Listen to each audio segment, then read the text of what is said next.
Halloween, everyone! Yay, it's Halloween. And I'm on here today to talk about binging on Halloween candy.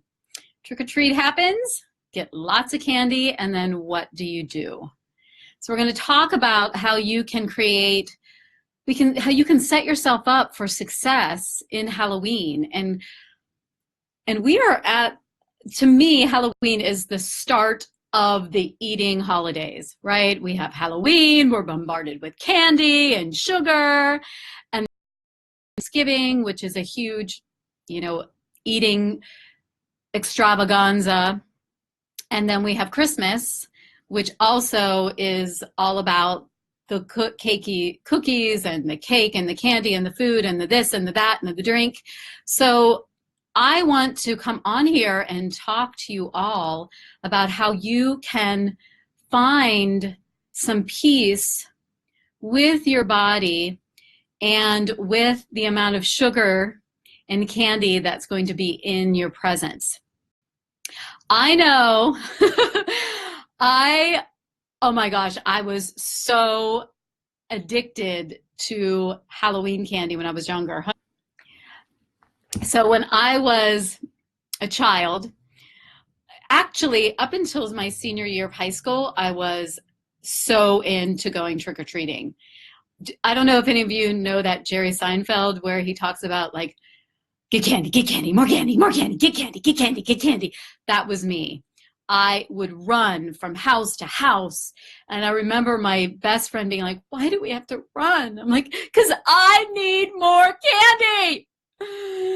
Which is hysterical.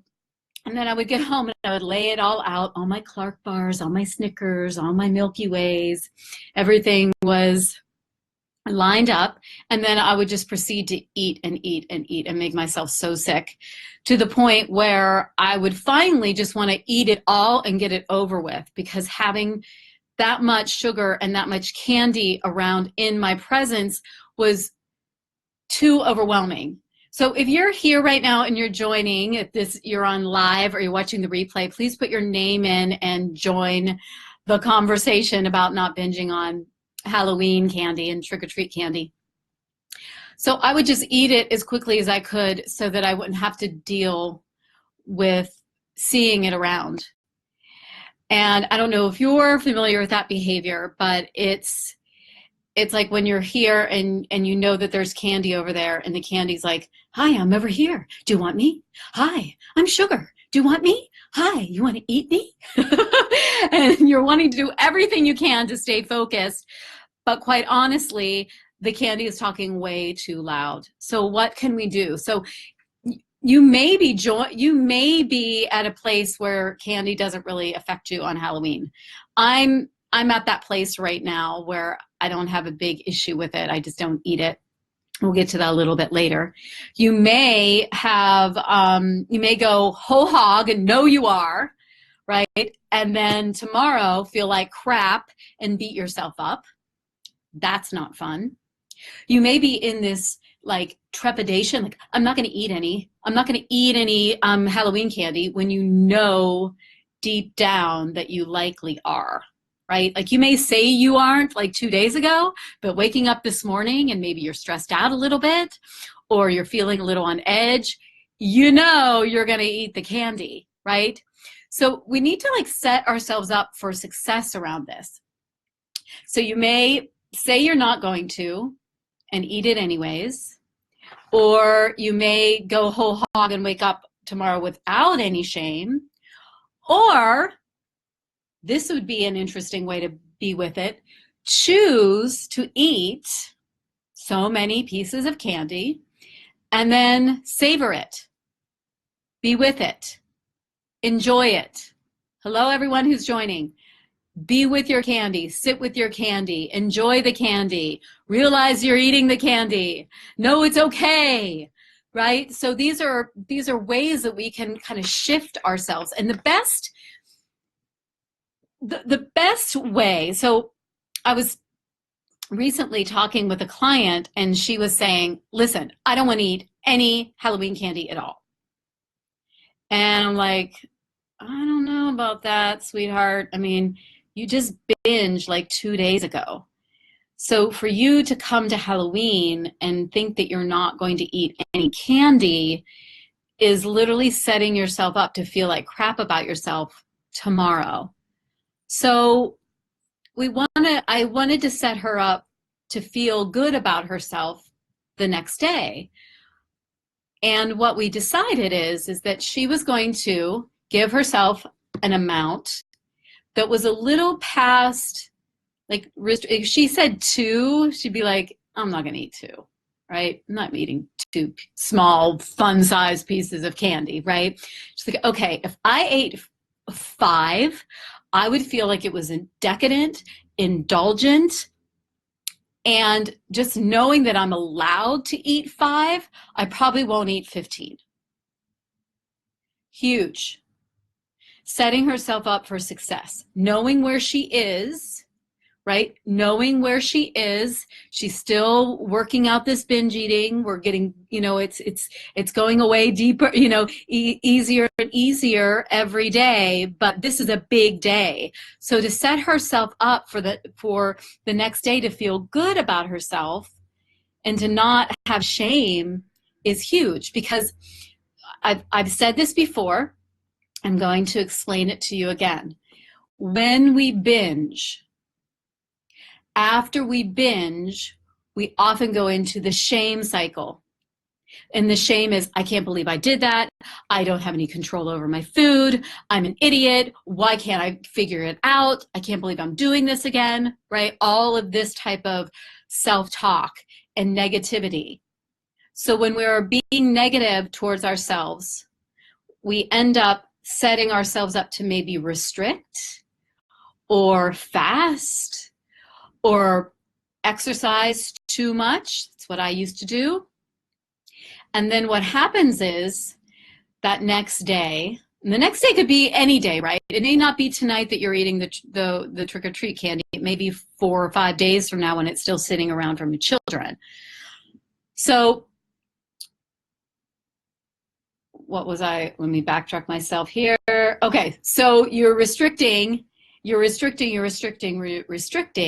and then you're, holy crap, I'm really hungry. And then you end up overeating again. And that overeating will set up the cycle again and again and again. It's a loop. So the way to cut it off seems to be, let's stop binging and then I'll stop feeling bad about myself. But if we stop feeling bad about ourselves and making our self-worth around the fact that we ate or we binged, then we're making it not that big of a deal. See, we want to take the big deal, the good, bad food. I'm good, I'm bad. If I eat this food, if I don't eat this food, if I eat M&Ms, if I don't eat M&Ms, good, bad, good, bad. When it's not a big deal anymore, we can make a choice from a different place. And I mentioned that at the beginning. I have no desire to eat trick-or-treat candy.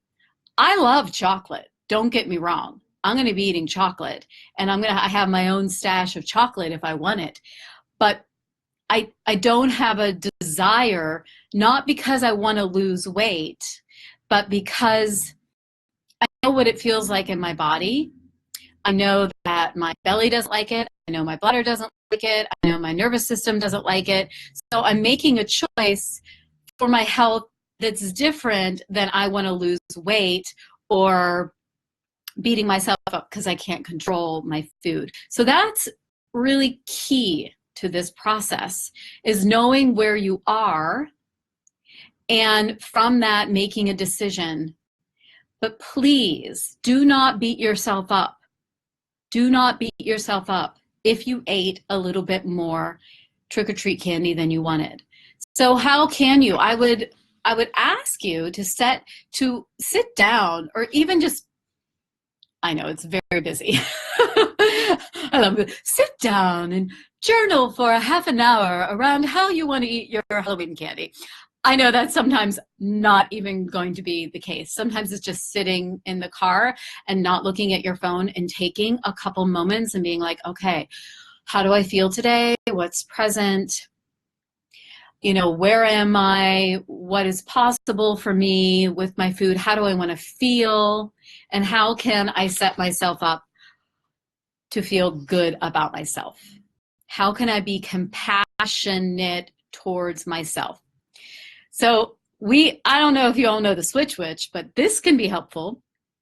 I'm sure a lot of you do, but we do the Switch Witch in our house, which is the next day, my son Aspen leaves his bag of candy and he gets a toy. So he's not around the candy all the time. I'm not around the candy all the time. Doesn't matter, but I am mom who has issues with food and it feels uncomfortable in her body, right? I'm the symbol of that. I'm not having to deal with it. So we do the Switch Witch.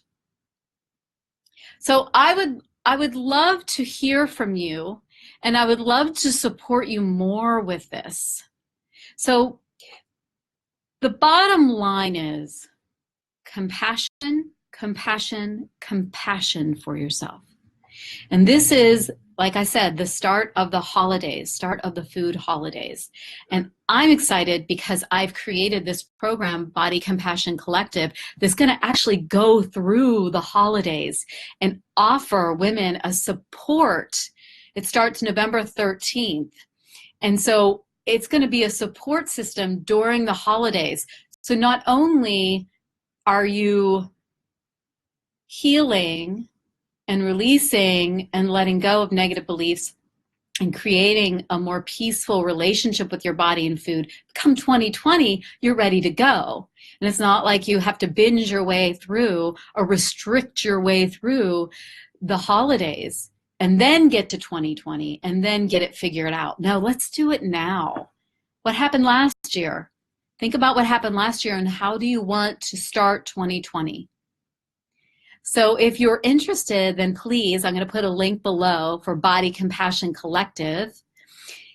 It is going to be an amazing 8-week program where we dive into compassion and our confidence and how we can use our curiosity and our pleasure and our intuition as a way to heal our relationship with our body. And you know how it is, women. When we come together, we heal. Healing other women's stories around their relationship with their body and food can just make you go, I'm safe. I'm okay. All right. Happy Halloween, everyone. Have a wonderful, wonderful night. And leave me some messages below and let me know how you're doing. And private message me if you want to have a conversation about Body Compassion Collective. Bye.